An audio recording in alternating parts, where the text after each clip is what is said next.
ഇസ്ലാമിക ചരിത്രത്തിൽ ഹൃദയം കുലുക്കുന്ന ഒരു സംഭവമുണ്ട്. ഇസ്ലാമിന്റെ യുദ്ധങ്ങളിൽ മുൻപന്തിയിൽ നിന്നിരുന്ന ഒരു മുസ്ലിം ഉണ്ടായിരുന്നു, ധൈര്യമുള്ള മുജാഹിദ്, ഖുർആൻ മുഴുവനും മനഃപ്പാടമാക്കിയ ഹാഫിദ്, ഇസ്ലാമിന്റെ സേവനത്തിൽ ജീവിതം ചെലവഴിച്ച ഒരാൾ. അദ്ദേഹം പല യുദ്ധങ്ങളിലും പങ്കെടുത്തിട്ടുണ്ട്.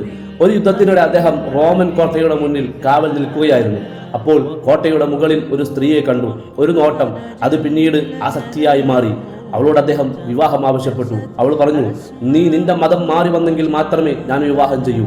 സഹോദരങ്ങളെ, പ്രിയമുള്ള നോമ്പുകാരെ, ഒരു നിമിഷം നമ്മൾ ചിന്തിക്കുക.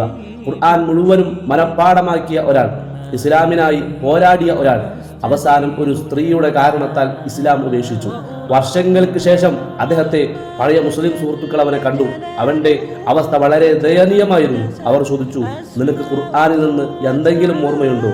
അവന്റെ മറുപടി, എനിക്കൊരു ആയത്ത് മാത്രമാണ് ഓർമ്മയുള്ളത്. ഏതാണ് ആയത്ത്? ربما يود الذين كفروا لو كانوا مسلمين. സത്യനിഷേധികൾ പലപ്പോഴും കൊതിക്കും, ഞങ്ങൾ മുസ്ലിം ആയിരുന്നുവെങ്കിൽ.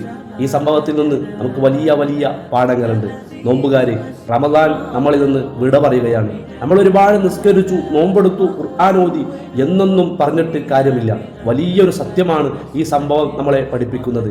ഈമാൻ വളരെ വിലയേറിയ ഒരു പ്രധാനപ്പെട്ട ഒരു കാര്യമാണ്. ഒരു മനുഷ്യൻ, ഞാൻ റമദാനിലൊക്കെ ഒരുപാട് കർമ്മങ്ങൾ ചെയ്തു, ഞാൻ ഹാഫിദാണ്, അറിവുള്ളവനാണ്, ദൈവഭക്തി ഉള്ളവനാണ് എന്നൊന്നും പറഞ്ഞിട്ട് കാര്യമില്ല.